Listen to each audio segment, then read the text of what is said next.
This is the Laughing Cast. Welcome. I'm Guy Chuckles. And I'm Giggly Joe. Welcome, Giggly Joe. I understand. This is your first time on the cast. But not my first time laughing, I'll tell you that much. This guy's a real cut-up, let me tell you. I met you in a bathroom in Las Vegas. Why don't you tell him that story? Oh, geez, some bathrooms have these convenient little laughing holes, I like to call them, where you can share a bit of a chuckle and a giggle with like the person in the stall next to you, and you know, it just so happened you were in the other stall. we were both laughing at each other the entire time. Oh, we had our giggle on. Let me tell you that. We had a couple of guffaws and guffoos and a couple of guffaws. Couple of belly laughs, if you'll call them that. Yeah, I had a real chuckle on that dick.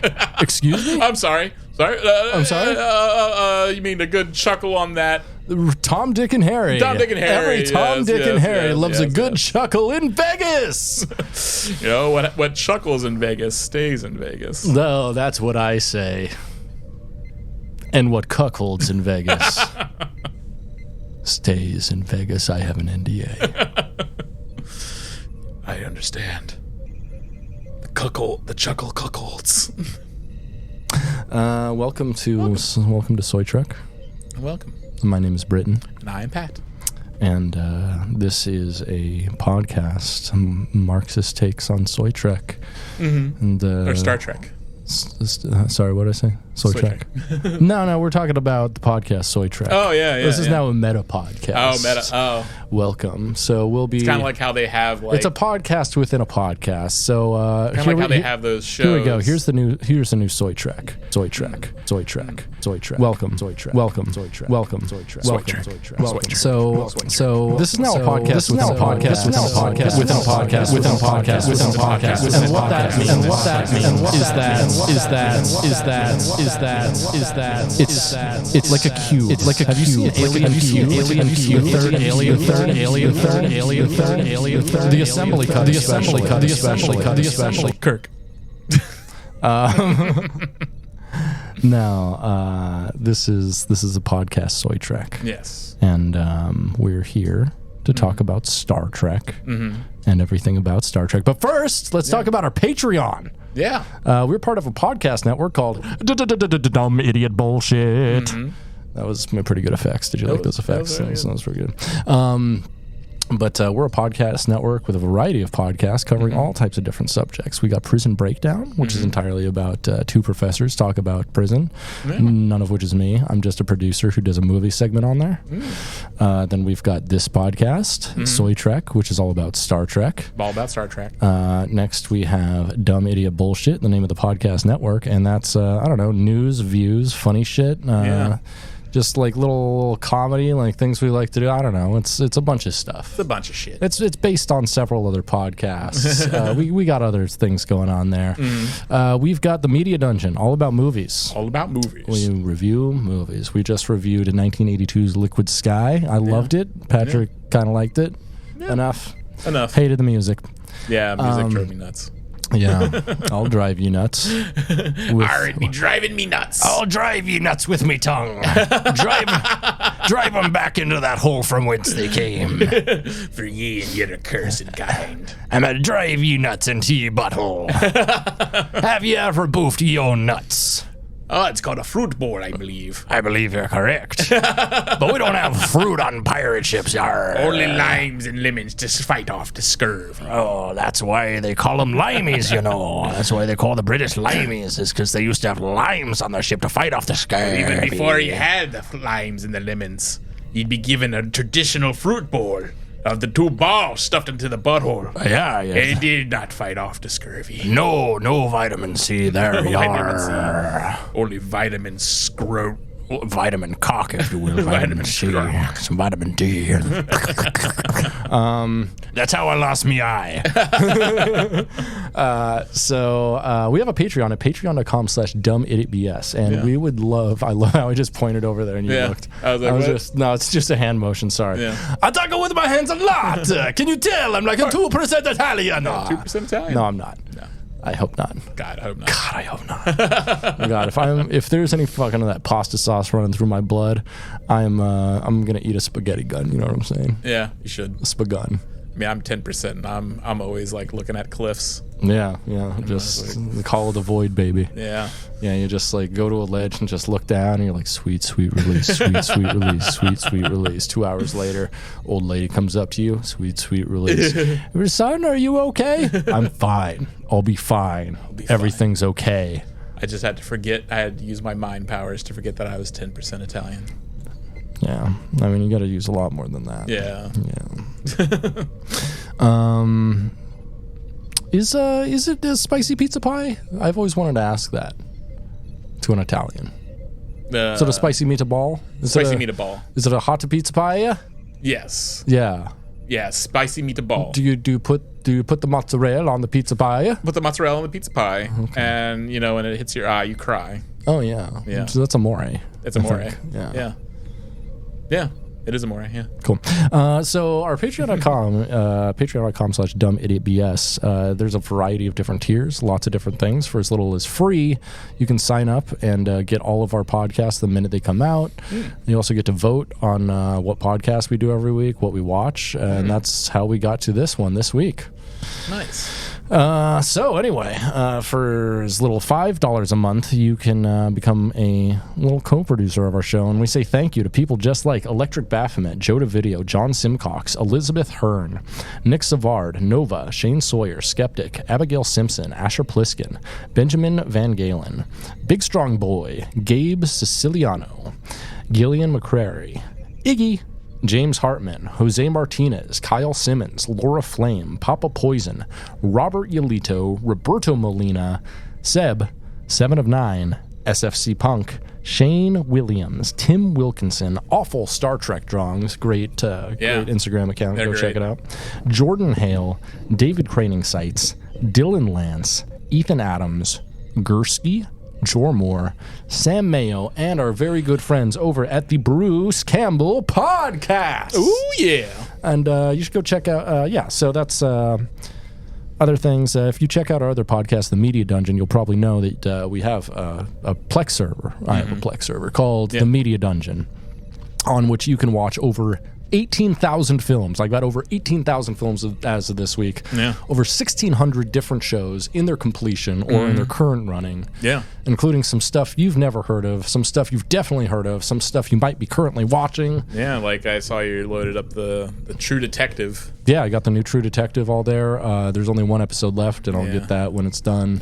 I've not heard good things. No, I've heard bad things. I was hoping last week it was going to do an upturn since it's like the second to last episode. Yeah, usually the penultimate episode is like a Ugh, God, it's so disappointing, and I don't know who's getting joy out of watching this thing, but it's not me. Yeah, that's a bummer. Apparently, I don't know. Did you listen to the TrueAnon on it that they just did? No. They did a TrueAnon on it. Really? On the whole series, pretty much. Oh, interesting. On like all of the True Detectives. Yeah, and they didn't like this one at all so far. No, I can't imagine anyone liking it. Like a lot of the response I've seen.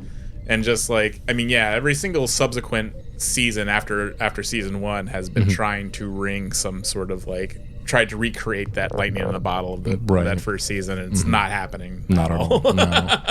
I think a big reason for that is like the creative team was broken up over the first season because the guy, I forget his name, who directed most of the first season got Me Too'd.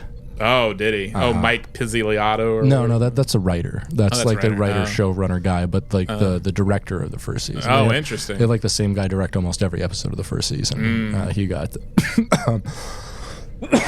he got the big Me Too. Damn. Well, that's why you got to just be like, get consent. Yeah. Don't be a creep. Consent is fundamental. Consent is everything.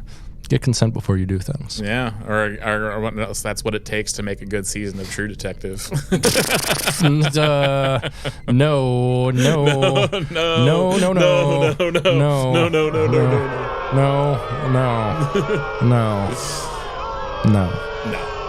I know this scene.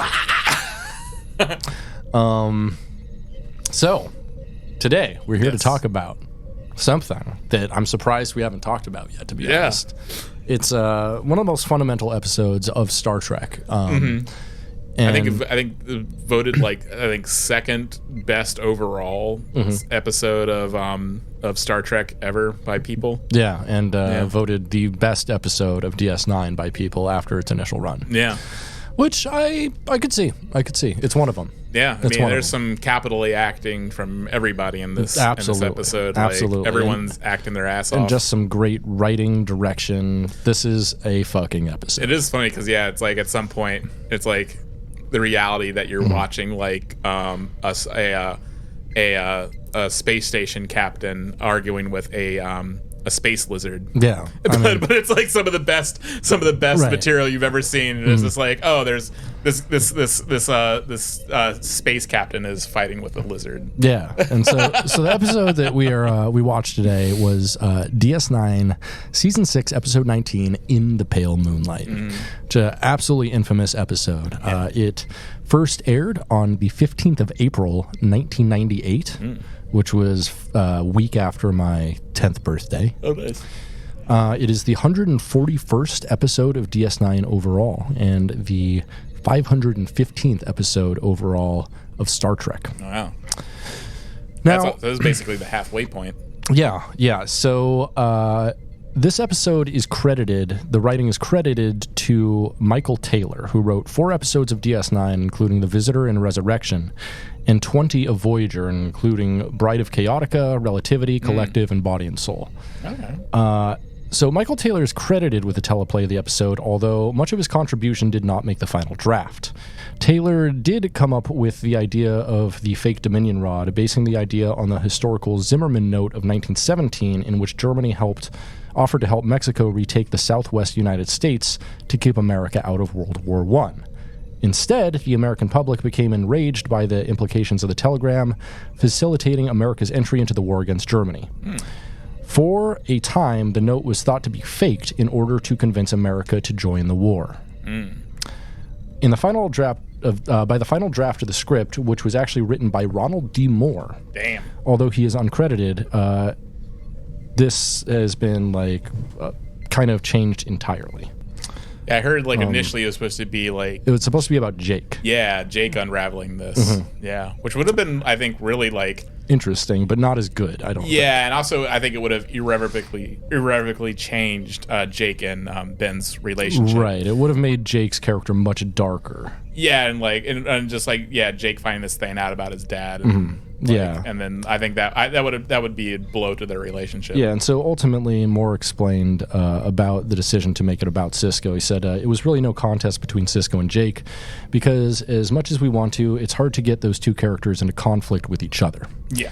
So it really didn't ring true. Jake was so young and Sisko was so experienced, you didn't really believe the central conflict of the show, which I totally agree with. Yeah. And in as much I don't disagree with any decisions they really made in this episode. It's incredible. Yeah, all firing off on all cylinders. Absolutely. Because we also have the senators played by Stephen McCaddy, who's a really great actor. We got some Jeffrey Combs up in this. We got some Jeffrey Combs. We, of course, got your Andrew Robinson. Oh, of course. And of course Avery Brooks, just killing it. Yeah. Absolutely powerhouse performances. So this episode was directed by Victor Lobel, who directed 4 episodes of DS9, including For the Uniform and Who Mourns for Morn, and 2 episodes of Voyager, which were The Killing Game Part 2 and The Omega Directive. All right, do we want to jump in? Let's do it. All right, so we start on a series of personal logs delivered to the computer by Ben Sisko. Captain's personal log, stardate 5174. Computer, what day is it? And the computer gives him the date. Thursday, February 15th. Shut up. It's only been 2 weeks. I need to talk about this. I have to justify what's happened, what I've done, at least to myself. I can't talk to anyone else, not even to Dax. Maybe if I just lay it out all in my log, it'll finally make sense. I can see where it all went wrong, where I went wrong. I suppose it started 2 weeks ago while I was posting the weekly casualty list in the wardroom. Every Friday morning for the past 3 months, I've posted the official list of Starfleet personnel killed, wounded, or missing in the war. It's become something of a grim ritual around here. Not a week goes by that someone doesn't find the name of a loved one, a friend, or an acquaintance on that damned list. I've grown to hate Fridays. Now, one thing I want to point out here is that this is like the episode of Star Trek with the most captain's logs. Yeah. By far. Yeah, it's basically, that's the context and how the story's told. Almost, right. Yeah. And I'm usually not a huge fan of them because it is the concept of like telling and not showing. You know, it's a lot of like exposition dumps and stuff, but like you really couldn't tell this story without this personal log thing, I don't think. No, and it's kind of like almost breaking the fourth wall where he's... it definitely is. It seems like he's talking to you, the viewer. It is, yeah. And it's great. And I think probably the closest like Star Trek has come to breaking the fourth wall. Yeah, definitely. And so, besides like Lower Decks, I think. Oh yeah, besides Lower Decks, yeah. But yeah, this is like Cisco talking directly to us.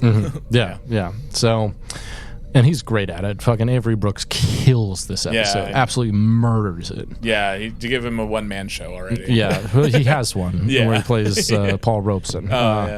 So this narration plays as Cisco sees his and his crewmates observe the list. Dax sits and Disco asks who she lost, and it was one of her instructors from Starfleet. Dax posits it happened when the Jem'Hadar violated Romulan territory. Cisco says the Romulans have a non-aggression treaty with the Dominion, and this is mentioned several times in the episode.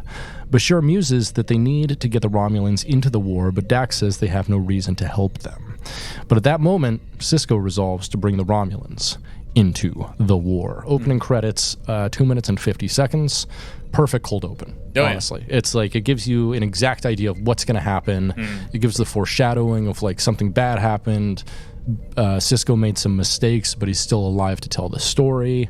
And also it has something to do with getting the Romulans into the war.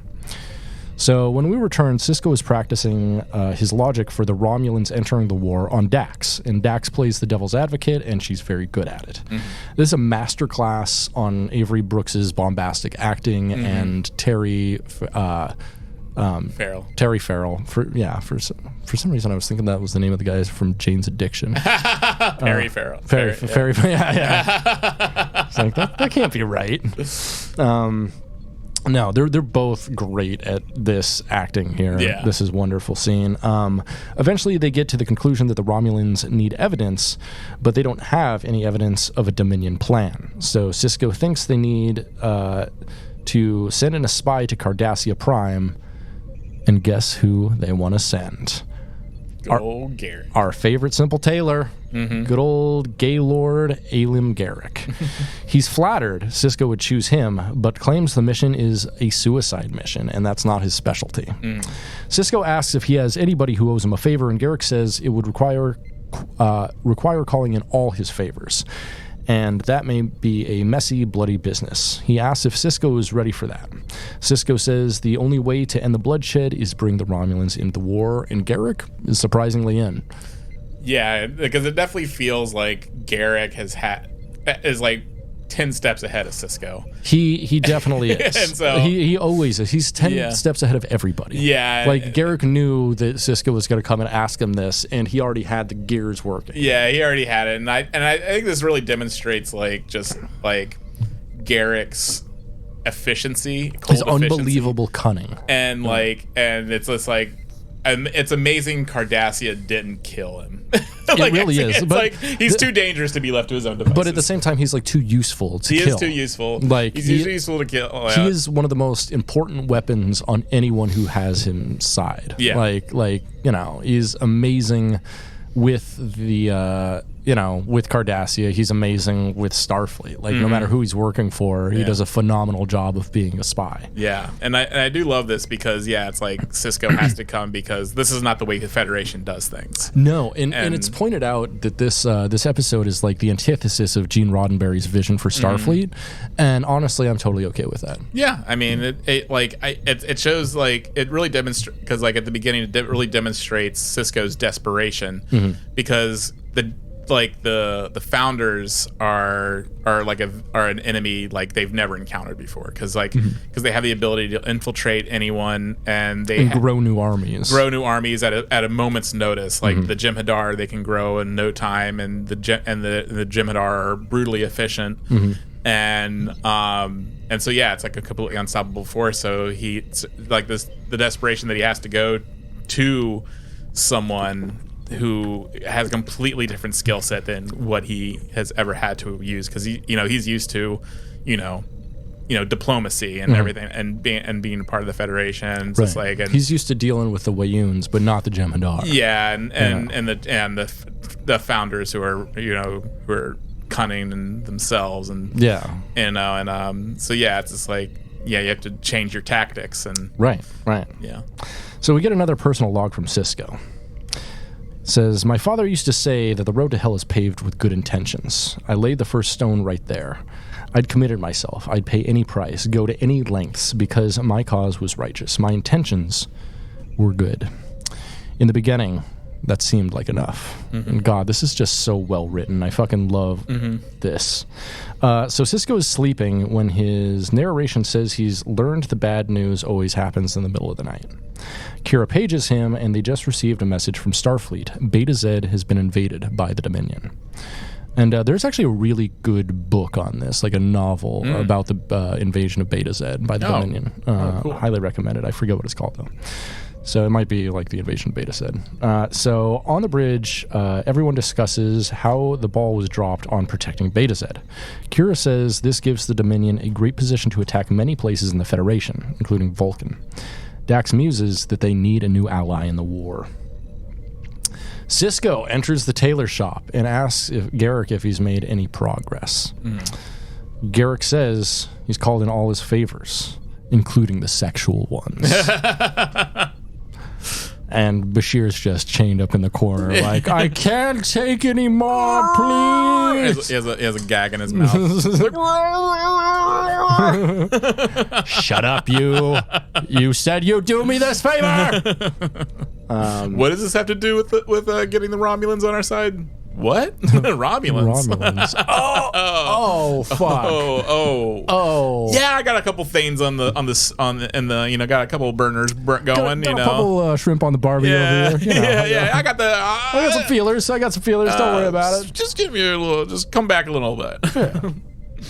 I'm not done yet. I'm not done with this little twink. So Garak says he hopes Sisko doesn't give up so easily. Sisko asks if he has another plan, and Garak suggests that they forge evidence to bring Romulans into the war, which is basically the crux of the plot of this episode. Yeah. We get another personal log from Sisko. Maybe I should have put a stop to it right there. Maybe I should have said, thank you very much for your input, Mr. Garak, but I will take your suggestion under advisement, and gone back to my office and forgotten the whole thing. But I didn't, because in my heart, I knew what he was saying made sense. So he's kind of turned into the dark side on this one. Yeah. And it's like, and this is like, and I love this episode so much because this is an episode that speaks the truth of the series, which is that material actions and material intentions have material consequences. And like, this is like, a leftist kind of war. It's like they need to ally with someone they don't want to, much like, say the Soviet Union with the Western allies in World War II. But it is kind of for the best because they're fighting an unbelievably vicious fascist force. Yeah. That won't stop until they're eradicated or folded into the Dominion. Yeah, exactly. Won't stop until they're completely subjugated. Yeah. So Garak suggests they bring Romulan Senator Vreenak aboard and trick him into entering the war. He's pro-Dominion, so they can convince him. If they can convince him the Dominion is a threat, they will bring the Romulans onto their side. He suggests they forge a holographic video into a one-time Cardassian storage rod, thus making it seem like highly classified and sensitive information. And Garrick's like, maybe we can erase the one I have. It's not important, and it's just a sex video. It's Bashir going to the bathroom. It's oh god, what's his name? It's Chuck Berry's bathroom videos. Yeah. But it's like instead of Chuck Berry's restaurant, it's Quark's. So just Dabo girls taking poops.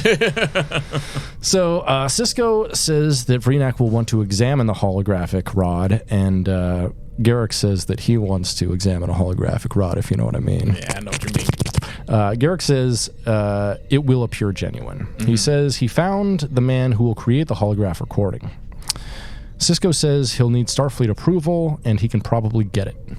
Garrick says the man who will make this recording is currently a Klingon prisoner, so Cisco will have to make a deal to have him released with Gowron, who is currently leading the Klingons. And his name is Grathon Tolar, which is such a fucking Star Trek name. I love it. Grathon Tolar. It almost sounds like a Galaxy Quest name, to be honest. Yeah. So they get Tolar, and Cisco has him released. Mm. He's grateful since the Klingons keep saying they're going to execute him tomorrow, which apparently is one of the games they like to play, which is some fucked up torture, and shame on the Klingons for doing that. But this is under Gowron, so I can see how they'd be cruel and awful. And plus, more we get to know about Talar. He's kind of a dick. Yeah, he is. Maybe he does deserve to be executed tomorrow. So he says he can make the holoprogram and says he's never made anything for Starfleet before. Cisco corrects him and says he'll be working for him directly. Tolar asks if Cisco wants some porn. Like, literally, I'm not joking about that. Yeah. With maybe 5 or 6 Orion slave girls. And Cisco tells him to go wait in his quarters and mentions Garrick will talk to him. Which is like, it's crazy that we still have slave girls on any planet that has like warp capabilities at this point. Well, also I think, Enterprise, kind of like retcons it a bit. The slave girls are actually the ones in charge. Kind of, but at the same time, like T'Pol gets like trafficked basically. They do be selling slaves. They do be selling people. So particularly the Big Show is showing her off. He is. Yeah. Get ready for the Big Show. In a big show. I miss that. That's the one thing I miss about WWE is the Big Show being on there and having that fucking song. Yeah. It's a big show in a big show.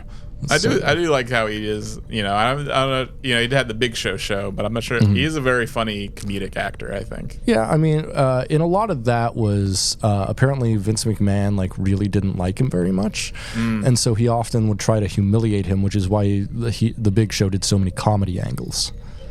You know what? I think if you're disliked by Vince McMahon, that just shows you're a good person. Right, but he makes you do humiliating comedy angles and shit like that. Yeah, that's true. And he made the Big Show dress as a big baby and shit. Yeah, and he wore Andre the Giant's singlet a lot. Oh yeah, and what is but well, I mean, in WCW they billed him as the son of Andre the Giant, even though that's not true. Yeah, very not true. Yeah. But so Tolar's Cisco tells Tolar to go wait in his quarters and mentions that Garrick will come and talk to him. And Tolar's demeanor changes immediately. He's like, "Oh, fuck! I'm here because of Garrick, damn it." Yeah, I wonder if they're ex-boyfriends. Oh, that's going to be awkward. He's just going to be putting on a spit by him and by Garrick and Bashir. He's going to be a big old spit. Oh yeah, he's just be rotating between them. It's going to be like one of those meat sticks at the kebab place. It's going to be the fucking goat kebab over there. Yeah. So Tolar leaves, and after a few hours, Cisco gets a call from Odo. It's about Tolar. He's just tried to kill Quark. So in Quark's bar, Bashir is treating Quark when Sisko comes in and asks Odo what the fuck happened. Apparently, Tolar got wasted and tried to dance with the Dabo girl, and when she refused, Quark intervened and Tolar stabbed him. Odo asks if Sisko knows Tolar, and Sisko says he's working for him and can't be recorded in any official logs. Odo understands, but says if Quark wants to press charges, he has no choice. So Sisko approaches Quark. And this is like just another scene. In pretty much like every scene in this episode, Sisko compromises himself in some way. Yeah. And it's really interesting to watch him go down this path and like make deals with himself and other people and like kind of like rationalize this entire thing. Yeah, and just to accomplish this one thing, it's showing how much he has to like compromise himself in all these other ways, where it's just like, okay, well, to do this this illegal thing that I'm doing already, I have to do all these other illegal things. It's a very means for an end thing, yeah, which is like typically a very like reactionary, like right wing thing. But I think they play it in such a way that it's kind of not. Yeah, you know, it is like reactionary, but at the same time, it's like protectionist, and like they know what's happening. And they're reading history and like deciding to side with, you know, what they think history shows, which I totally agree with. And I do like how it's kind of starting off. I mean, he had to get the guy out of prison. Now he's like, okay, well now I have to bribe Quark. And I fucking love this scene. Yeah. Armin Shimmerman. Quark is so ecstatic. Armin Shimmerman shines in this scene. So Sisko goes to Quark and asks him what it would take to drop the charges. A giant smile breaches Quark's lips, and he's like, "Oh, Captain, are you trying to bribe me? I always liked you. Deep in my heart, I always knew there was a little bit of Ferengi trying to get out." And it's like so charming and so fucking Quark. Yeah. He's finally excited. It kind of like justifies Quark's own worldview. Yeah, it really does. And Quark's like, oh boy, well, he's validated. This is so validating for me. Yeah. So Quark asks for new clothes for him and the Dabo girl and 5 bars of gold-pressed latinum. He also asks for Sisko to take care of some cargo containers that are being held by customs. Sisko agrees to all of it. Every single thing. He just folds. Yeah. Quark thanks him for restoring his faith in the 98th rule of acquisition. Every man has his price. That's the thing. Sisko has no real experience, having to bribe and negotiate this kind of stuff. So right. It's just like so he just collapses. He could have just probably stopped him at 5 bars of latinum. But he learns his lessons quickly. He learns how to negotiate. Yeah. So we got another Sisko personal log. He says, that was my first moment of real doubt when I started to wonder if the whole thing was a mistake. So I went back to my office, and there was a new casualty list waiting for me. People are dying out there every day. Entire worlds are struggling for their freedom. And here I am, worrying about the finer points of morality. No, I had to keep my eye on the ball. Winning the war, stopping the bloodshed. Those were the priorities. So I pushed on.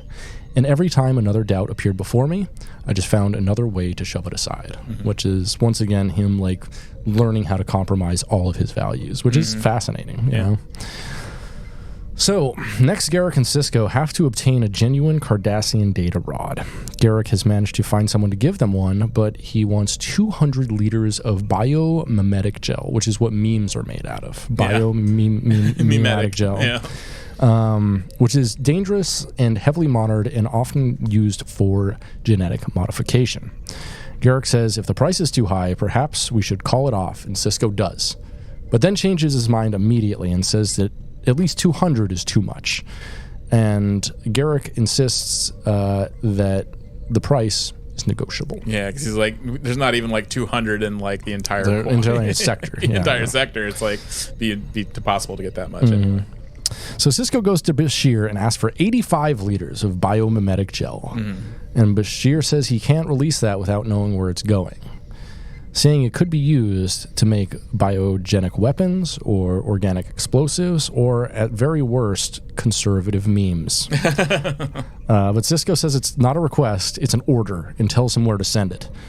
Bashir asks for the order in writing, so Sisko has it already prepared. He's like, but I it's knew like, you would. it's digital, so I don't know if that's really in writing. Bashir says he will note this and protest to Starfleet, but Sisko is already adamant. And this, like, nothing ever comes back about this, really. No, it doesn't. Yeah, he just kind of gets away with it. Yeah, Sisko gets away with the whole thing, and it's great. Yeah, I kind of wonder if maybe, like, I mean, obviously he probably couldn't explain this to Starfleet. You know, I got the Romulans in. Cause it's like, but I mean, no matter what he did, it had a good effect. And so whatever, it worked. Like, Starfleet's not going to question that, entire... I mean, Betazoid just got taken over. And then Romulans joined them. So there's other stuff happening. Like, absolutely. A little bit of gel just goes between the cracks. Yeah. So suddenly we are in a Cardassian office with a Weyoun played by Jeffrey Combs, where they're discussing the Dominion War together, obviously making secret plans. It's suddenly clear that this is the hologram Tolar is conjuring up for Sisko and Garrick. Sisko says it feels more real than before, and Garrick says all he had to do was add incessant bickering and pettiness, which is pretty great. Sisko says it's satisfactory and to record the entire thing onto the data rod. Tolar asks who gets it, who gets the data rod, and Garrick says just put it in the case, which is an interesting point in which both men seek to, like, indemnify themselves from this, and neither of them, like, wants to exactly take credit for this. Yeah. At least that's, I think, the symbology there. So Tolar goes to leave, but Sisko says he can't leave the station until his work is accepted by the Romulans. Tolar says they had an agreement, and Sisko throws him against the wall and says he's making a new agreement. This is some intense acting here. I love when Sisko goes just, like, feral like this. He says if this doesn't work, Sisko will throw him back to the Klingons for a merciless death. Tolar insists that his work will pass, and Garrick says he should leave and go back to his quarters, and he'll be by later to say hello. Yeah. Which is one of the craziest, like, contextual threats I've ever heard. Yes. Like, it's, like, so menacing, but so Garrick at the same time. Amazing acting in the scene. Next, we get another part of the personal log from Sisko. He says, quote, "Maybe I was under more pressure than I realized. Maybe it really was starting to get to me, but I was off the hook. Starfleet Command had given the plan their blessing, and I thought that would make things easier. But I was the one who had to make it happen. I was the one who had to look Senator Vreenak in the eye and convince him that a lie was the truth." It's also, it's like, I almost feel like that, like, the Romulans would almost respect this kind of maneuver from Starfleet. Oh, absolutely. Because, like, this is such a Romulan move. This is like if a Ferengi, if a human tries to, like, cheat and bribe a Ferengi, they're like, yes, I'm okay with that. If you try to fucking, like, do a spy mission on a Romulan and it's successful, they're probably like, God damn it, you got me. That's the Romulan way. Yeah. You're invited to the Romulan cookout. While going to greet Vreenak, Garrick tells Sisko that he'll get onto his ship and do some spy work. Sisko tells him not to get caught. Vreenak lands and his ship decloaks in the docking bay. Garrick says that Vreenak will have an attitude because he believes his side is the winning side of the war. But Sisko says after spending a week with Garrick, he's developed a thick skin. And, like, his disdain for Garrick here is so palpable, and it's lovely. Like, these two act so well together, and it's obvious, like, the two have an affinity for each other as actors, and they're so good with one another. Vreenak and Sisko introduce themselves to each other, and Vreenak is a fucking dickhead. Yep. My God. What a sanctimonious piece of shit. Yeah, he rocks. He played Stephen McHattie, he was Hollis Mason in The Watchmen. He's also usually confused for Lance Henriksen. Yeah, he does look very he's got or he almost looks like Cronenberg does now. Yeah. Just like a very thin, high cheekbone face. Yeah, very deep voice, very deep authoritarian voice. And I guess they both Avery Brooks and Stephen McHattie had played against one another in a movie once. Where Stephen McHattie played a villain. Yeah. So, like, this is, like, the first time they've had this sort of dynamic. So that's interesting. I wonder if maybe Avery Brooks probably personally requested him. Maybe. Because also, like, I guess also Steve Mahatty's wife was also in an episode of Deep Space Nine. Oh, interesting. In the Muse. Like, yeah, so, right, like, cool. yeah, she has experience with Star Trek. And also, Steve Mahatty was also in an episode of Enterprise. He was interesting. He was So a mine foreman, yeah. Okay, on the Xindi. Nice. So Sisko says he'll take Vreenak to his quarters, and Vreenak says he's looking forward to seeing the station while it's still there. Oh, first he says he thought Sisko would be taller. Yeah, which is like just very a Roadhouse. joke. Yeah, it's so good. It's like, I thought you'd be taller. Yeah. So Vreenak says he's looking forward to seeing DS9 while it's still there in just a continuous dunk contest on Sisko. Yeah. It's pretty amazing. So in the wardroom, Vreenak continues to dunk on Sisko, telling him about the Dominion's power, Starfleet's manpower shortage, and Sisko's dim chances in the war. He asks, in his position, whose side Sisko would choose, and Sisko says he'd choose the side who leaves them in peace when the dust settles, which is a pretty good point. Sisko says if the Dominion wins, instead of facing separate smaller opponents, Romulus will face one giant opponent from every side, and there's a word for that. Surrounded. Yeah. Well, there's a word for that.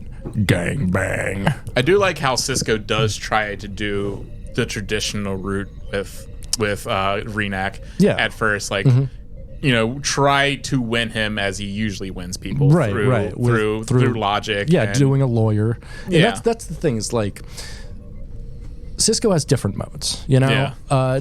Other captains always have their one thing, basically. Like, Picard is space lawyer. Yeah. Fucking Janeway is a war master. Attack, you know? Fucking, we got... Archer is definitely like the diplomat kind of. Archer is like a diplomatic, not so much a lawyer, but like a good diplomat. And except when it goes full 9/11. He does, and he goes full like torture mode and shit. Yeah, they do go pretty 9/11 mode. But like I see Sisko as a lot more dynamic than that, and he has a lot more modes. He and you see them all in this episode of him like trying to do a very responsible lawyering his way through things, and then he does some kind of like shady diplomating his way through things. And then once everything is out of his control, he does some fucking brutal ass Janeway type shit. Or he doesn't do it, but he excuses it. Yeah. And it's interesting. A few war crimes as a treat. Yeah, a few war crimes as a treat. We'd love to see it. So, Vreenak says their fake Romulan ale is pretty good, but it's not quite the real thing, and says although Sisko makes some good points, he wouldn't change his position quite yet. Sisko asks him if the Dominion was planning a surprise invasion of the Romulan Empire, if that would make any difference. And Vreenak says he'd want proof. So Sisko shows him the data rod. Yeah. By that I mean his penis. Yeah. After the traditional route, what Sisko usually uses fails. He's like, well, guess I got to use the Plan B, which he's not wanting to do. Right. Plan B to prevent pregnancy. Yeah. So he gives him the data rod. I do think how bold it is to try to, because I mean, as we were saying, like, this is the Romulan. This is like lies, treachery, and espionage are how the Romulans have built their bread and butter. Like, this is what they're known for. They are the masters of this, and so I do love how bold it is to try to do the same thing to them. Right. Exactly. As I said, this is like trying to bribe a Ferengi. It's like you're doing this to the masters of this, masters. And and you figure at least like they'd be kind of happy that they tried in the first place. Yeah. But like it's still disappointing. But still. Yeah. So on the holographic log in the recreation, it shows Weyun and the Cardassians conspiring to invade Romulus. When it ends, Vreenak asks to examine the data rod. Sisko gives it to him. Next, we have a continuation of the personal log. So all I could do was wait and see how masterful Tolar's forgery really was. So I waited. Tried to catch up on my paperwork, but I found it very difficult to focus on criminal activity reports, cargo manifests, so I went back to pacing, staring out the window. I'm not an impatient man. I'm not one to agonize over decisions once they're made. I got that from my father. He always says, worry and doubt are the greatest enemies of a great chef. The souffle will either rise or it won't. There's not a damn thing you can do about it. So you might as well just sit back and wait to see what happens. But this time the cost of failure was so high, I found it difficult to take his advice. If Renak discovered that the data rod was a forgery, if he realized that they were trying to trick them into the war, it could push the Romulans even farther into the enemy camp. They could start to openly help the Dominion. If worse came to worse, they could actually join the war against us. I had the distinct feeling that victory or defeat would be decided in the next few minutes. And honestly, like, I mean, that was, you could think about, like, how the Dominion operates. Like, you know for a fact they were probably going to take down the Romulans anyway. So it's just like, yeah, what Sisko's doing is, you know, definitely in the Romulans' best interest anyway. Because, like, as the, you know, they don't trust any solids at all, and unless they're under their control. So it's just like, yeah, I mean... Sisko made a great point. Like, they will be surrounded from every single angle if the fucking Dominion takes over the Alpha Quadrant. Yeah. Like, it's not good for them. Nope. So, Sisko is waiting in his room when he's summoned by Vrenak. He enters Vrenak's wardroom, and Vrenak holds up the rod and says one of the best clips in all of Star Trek. It's a fake. It's a fake. It's a fake. It's a fake. It's so fucking good. Yeah, very meme to death. Yes, absolutely, 100%, and we'll kill it even further here. It's a fake. It's a fake. So we get another personal log from Sisko here. Quote, "So it all blew up in my face. All the lies and the compromises, the inner doubts and the rationalizations, all for nothing. Vrenak was furious. I can't say I blamed him. I'd have reacted the same way. After telling me in no uncertain terms that he would expose his vile deception to the entire Alpha Quadrant, he got back into his shuttle and headed home. There didn't seem to be anything more to do, so I went back to work. 2 days later, I got the news." So Sisko, Dax, and Bashir are discussing the weekly casualty list when Worf enters and reports that Vrenak's shuttle has exploded, killing the senator. The Romulans believe the Dominion is responsible, and Dax kind of gives a smile as she reviews the information. Worf says such an act could bring the Romulans into the war, and Sisko excuses himself angrily. It's one of the first times I can describe someone excusing themselves as angrily excusing themselves. He's like, "Excuse me," and he marches right to fucking the tailor shop. His march is so determined. Like he's ready to. He's trying to keep very calm. He's got publicly. Rage in his feet.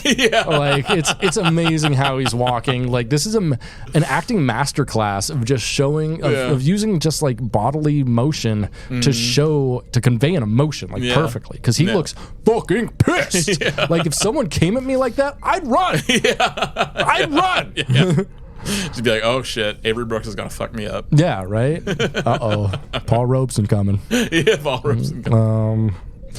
So Sisko marches into Garrick's office for what is maybe my favorite scene in all of Star Trek. He immediately punches Garrick in the motherfucking face and accuses him of blowing up the shuttle. Garrick confirms this. Sisko says, "This was your plan all along." And Garrick says, "Kind of, and it was his contingency. He hoped the rod would work." Sisko asks if he killed Tolar as well, and Garrick says to consider them both casualties of war, admitting that he killed Tolar as well, which is amazing. Incredible shit. Also, I want to say Garrick is wearing very few times you see him in sort of like a low neck type thing. True. Where He's being a little slutty here. Well, you can see his their kind of like the top ridges. Half of, the ridges. So I thought it was an interesting fashion choice. Yeah. But it was great. Like a little slutty. Yeah. Garrick just getting thrown around his own tailor shop. Yeah. Beat me, daddy. Like I would honestly be careful of anything I say in Garrick's tailor shop. 100%. Because he has hidden cameras and everything everywhere in that place. That's probably why Bashir never fucks him, is because he knows it's going to go on his OnlyFans. He's got to... Yeah, and also it's just like, I mean, Sisko is definitely compromising himself, and it could be in a future way, just like having doing this business with Garrick anyway, because Garrick could, he has compromise on him now. He used up all his fucking sexual favors trying to get this done for Sisko. So by the way, Sisko owes him a huge fucking favor. Yeah, Sisko owes him huge, and also being exposed with working with him ruin his whole career. Yeah, absolutely. Garak has all his secrets. Or he'd be sent to Australia. Oh yeah, with Tom Paris. Yeah, he'd be in there with Now Tom Paris. that would be a show I'd watch. Fucking Tom Paris and Cisco solving mysteries in a prison colony. Prison Break. Yeah. Starfleet edition. Oh, that'd be so good, dude. So Cisco punches Garak again, and Garak pleads that they did not die in vain, and the Romulans will now enter the war. Garak says the data rod will survive the explosion and will be examined as true, as any imperfections in the forgery will be dismissed as a result of the explosion. He asks what Cisco would think if he was a Romulan, and Cisco admits that Garak is right. Garak asks if that's why Cisco came to him, because he was capable of doing the things that Cisco wasn't willing to do. And God, this is such a good... I fucking love this scene, this back and forth, this like Cisco learning truths about himself in the moment. Yeah. But Garak says... Yeah, he's mad at Garak, but not that mad. It worked. Exactly. So Garak tells him to soothe his conscience with the fact that it may help them win the war, and all it cost was the life of one senator, a criminal, and the self-respect of a Starfleet officer. And I'm like, damn. It's just a fucking mic drop moment. It is something... It could have been the end of the episode, and the episode would have been perfect. But they end it even more perfectly, in my opinion. So, Garak calls this deal a bargain. Yeah, what did Garak really get out of this? I don't know. He used up all his favors. Like, a bunch of his friends died and stuff. And, like, I mean, I guess, like, they won't be taken over by the fucking Dominion, which is good for everyone. Yeah. But still. It's in, I mean, stopping the Dominion is in Garak's best interest. I mean, yeah, Garak gets less out of this episode than Quark does. Yeah. Yeah. Yeah. I mean, well, who knows? Like, well, that's the thing. Like, what's better to have, like, compromise on a Starfleet officer? That's what he got out of it. Like, he probably has Cisco in 4K. I think we missed the episode right after this where Cisco legalizes gay marriage. And also not only gay marriage, but he has to marry Garak. Yeah. So here we go. The personal log concludes. Cisco says, quote, "At 0800 hours station time, the Romulan Empire formally declared war against the Dominion. They've already struck 15 bases along the Cardassian border. So this is a huge victory for the good guys. This may even be the turning point of the entire war. There's even a welcome to the fight party tonight in the wardroom. So, I lied. I cheated. I bribed men to cover up the crimes of other men. I am an accessory to murder. But the most damning thing of all, I think I can live with it. And if I had to do it all over again, I would. Garak was right about one thing. A guilty conscience is a small price to pay for the safety of the Alpha Quadrant. So I will learn to live with it. Because I can live with it. I can live with it. Computer, erase that entire personal log. Cut to black, the end." Fuck off! Sorry.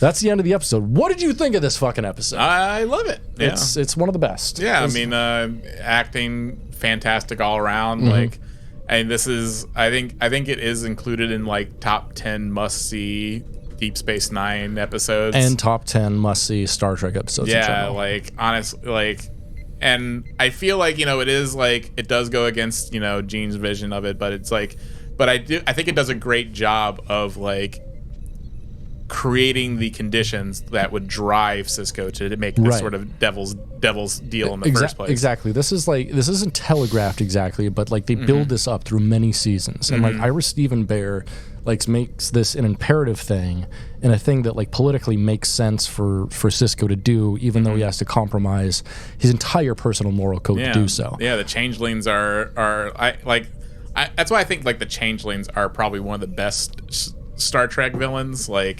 Because they force people to do war crimes. They force people to do war crimes, but they're so deadly and like unforgiving, you know, like I think the Borg are kind of boring in a lot of ways, but like Well, I mean, the Borg have been done to death, but like, but the changelings, yeah, like they're a completely new thing. They're single-minded, and and their justification for why they do things or makes sense to them and why they got to do it, and they're completely and they don't pull back any punches, and as a result, in order to win, you have to like not pull any punches either, and so it's just like.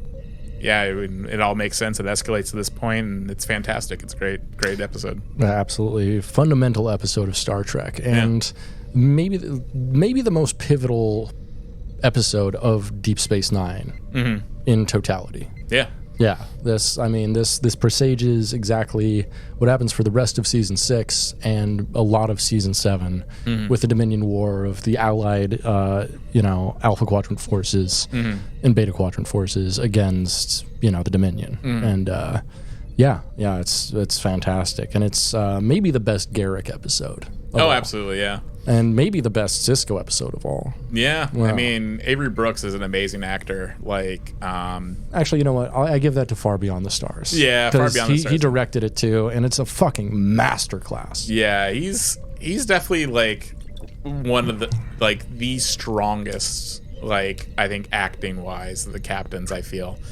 Yeah, like, absolutely, 100%, no disagreement. Yeah, there. I think, I mean, Patrick Stewart's probably Stewart's second. very good. Yeah, but but Avery Brooks is like amazing. Yeah, if Patrick Stewart would have ended his career as Jean-Luc Picard in 1994, like he would still go down as the case could be made that he's the best actor, but after Picard, no. And Avery Brooks, Avery Brooks has had like.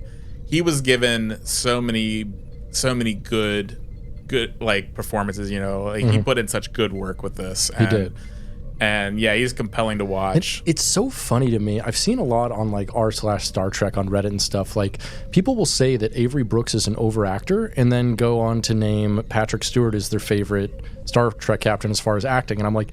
Literally, they're both like Shakespearean overactors.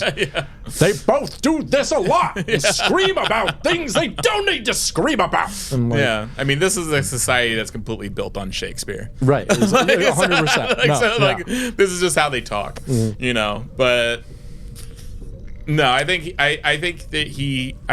Avery Brooks put a lot of himself in Cisco, just like his own values, and I feel that's like what gives like his performances so much more authenticity when he gives them, and this is like the same. Like you see like the inner turmoil happening within Cisco during this entire episode, and the way he just like embodies like all of those feelings, as we were saying, like with the rage walking and just like his indignation with Garrick and just like how he performs. And this entire episode is built not only on the backbone of the monologue of Cisco, but every scene in this episode has Cisco in it. Yeah. And it's a lot of great pieces of dialogue, starting with, him and Dax playing like devil's advocate, talking about the Romulans. There's him and Garrick several times. His scene with Bashir, where Bashir tries to protest. Several scenes with Vreenak. They're all like very powerful dialogues. Yeah, and they're all like memorable scenes. Like every scene in this episode is a fucking banger. Yeah, like, and it's a masterclass not only on Avery Brooks' part, but everyone else in the show is incredible in this episode. Oh yeah, yeah. Yeah, Stephen McHattie, his like back and forth with. Tolar as well. His stuff is great. Yeah, it's just it's all great scenes. Like, this is definitely like what Star Trek should be. What Star Trek should have become. Yeah, like if they were going for a darker thing, they should have done this, where they make it very clear that yes, this was necessary in a way, but it was also definitely a moral failing. Yeah. And it was like an ethical conundrum that is unfixable and unrepairable in the end. Yeah, because they introduced Section 31, but it's not, but they're seen as like bad. It introduces Section 31, I think, like 2 episodes before this. And so it's just like, the concept of having like, espionage and just dirty dealing type shit is like, hasn't really been explored within the confines of Star Trek, really. And just like, in a big way, they went on like little secret missions every once in a while, in TNG and stuff, but like, but I mean, they were always very like Starfleet intelligence coded, like not Black Ops in any way. Not like, Black we're going on a research mission and we stumbled across something mysterious. We should probably check it out. Whereas we introduced space cocaine to this colony.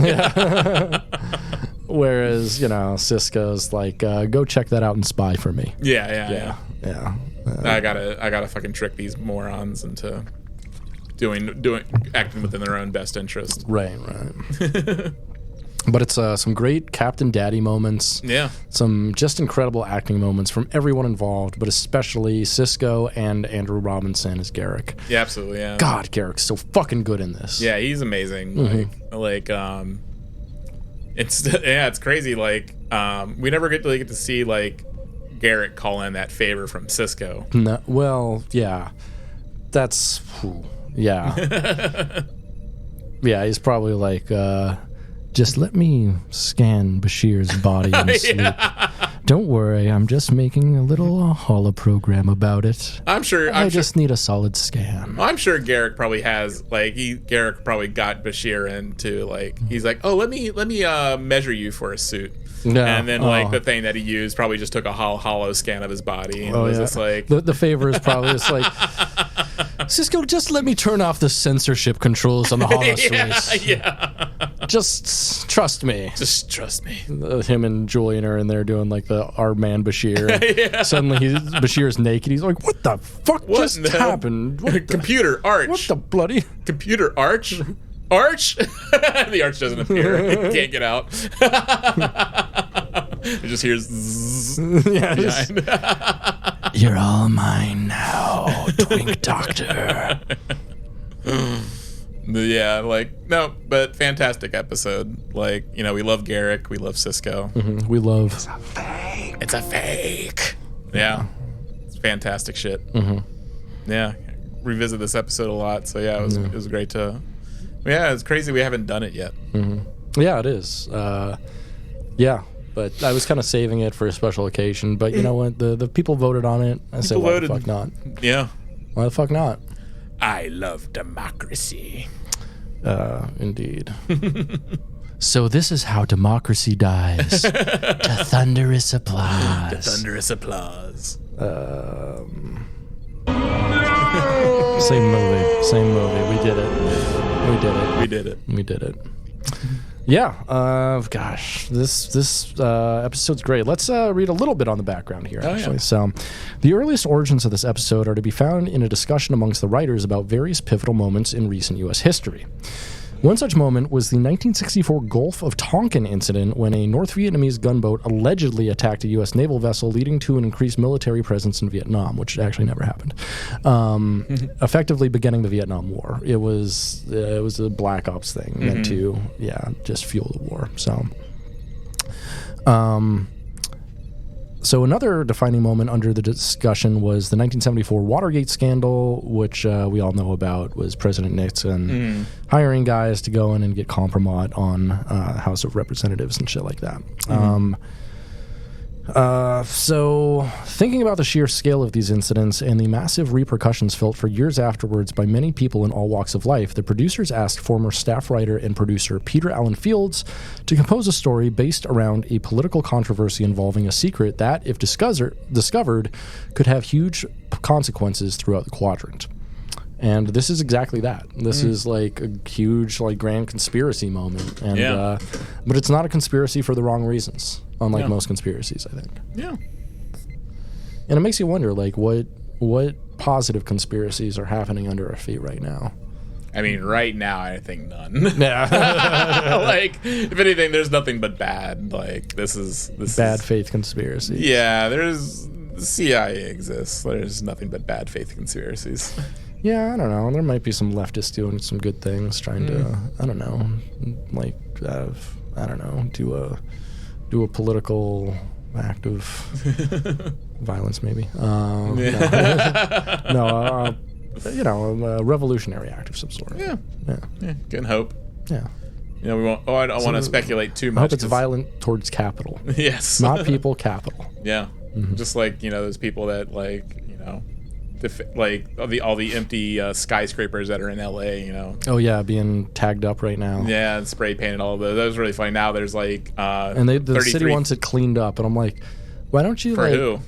Yeah, it's like how about you give those homes to free for everyone who chooses to clean one up? How about that? Yeah, easy, peasy lemon the squeezy. city's paying $33,000 like a day or some shit for just like for them to exist for round the clock police security from the LAPD. That's dumbass fantastic. bullshit. Yeah, which just goes to prove that the police aren't there to protect people; they're there to protect property. Yeah, capital. Protect capital. Yeah. Cool. Yeah. You got to speak your truth anymore on this episode? What's your truth? Truth is, I love Deep Space Nine. I do too. I fucking love this episode. Yeah, really nothing but good things to say about it. If you haven't seen it, fucking see it. But I would recommend watching the series up to this point because this is built up to in such a fantastic way. Yeah. And you have to be familiar with like Garrick and Cisco. You got to watch them all, even Alan Moraine. Especially Move Along Home. You mean? Yeah, Move Along Home. Yeah, Move Along Home. You got to watch Move Along Home. You actually got to watch that one twice. Right. You gotta watch fucking the vacation one where Worf becomes a terrorist. Oh yeah. The one where Quark becomes trans for one episode. That's after this though. That's after this. That's a few episodes after this, which is like. It's amazing because they have like Far Beyond the Stars is like I don't know episode 16 of this season. This is episode 19. They've got like the Section 31 episode is like episode 17, and so they've got like back to back banger after banger after banger, and then they have that. Yeah.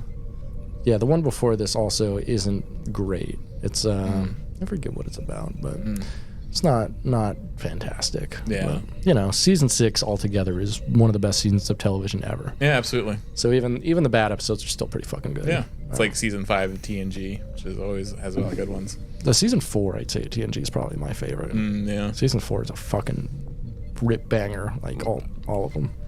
A rip banger. Yeah. So I think that's all we got to say on the episode. Yeah. Yeah. What's the most recent thing you've jerked off into? What do you usually jerk off in? Like a sock? Do you use a sock or like a rag or? Yeah, whatever's around. Just whatever's around. Yeah. Houseplant. Cat. Yeah. Just hold still. I'm not gonna come in you. Just it'll make your coat nice and shiny. Yeah. Cat's just matted up like a. It's like cat I got from the outside too. So like the cat that there's like around my apartment building like my mailbox is in a different area. I go to it and like mailbox. Do you mean your bussy? Yeah. But like my neighbor's cat over there right near the mailboxes. Like every time he sees me, they let their cat just go outside and the cat sees me and thinks I'm going to go into my neighbor's house, and so it sees me, meows at me, and then wants me to follow him and open up the door for him. That's what you should do. I should. I just open up their door and just like let your cat in. Yeah. Good kitty. I was like, have a good one. Bye. Have a good one. Like then I just get shot in the face. Yeah. Ooh, yeah. I guess I will do that. R.I.P. Pat. Yeah, rest in peace. Yeah. You died about the right time. Yeah, about the right time. I died for the right reason. Letting a cat inside. Yeah. They love to see. Actually, I'm not even sure if it's their cat, just like a random cat that just hangs outside. That's probably why you shouldn't open their door. Yeah. Well, I think that's a great place for us to leave it. Thanks for hanging with the Soyagers. Be well, travel safe, and definitely go watch In the Pale Moonlight. In the Pale Moonlight. I was about to call it Far Beyond the Stars. in the Paper Moonlight. Yeah. Oh no! Damn it! No, that's another episode. Another good one. Yeah. All right. Well, thanks for checking with us, Soy Boys, Girls, and Other Widdly Beans. Hang Dong and Shocker.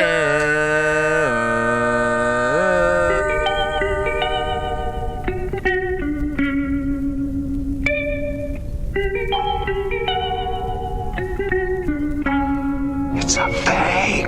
You weed's a fake. You weed's a fake. You weed's a fake fool. You weed's a fake. You weed's a fake. You weed's a fake. You fucking sucker. You weed's a fake. You weed's a fake. You weed's a fake fool. You weed's a fake. You weed's a fake. You weed's a fake. You motherfucker. Yeah, I remember 2374. I was on Beijing for the Dominion War. Species 8472 at the Borg. It melts fat bloods like a reactor core. Come on, check it out, leader of the future school. Hydrochronic, space chronic, cheap everybody else, fool. Your replicator weed is shaking seas. It fails a test and a swag at best.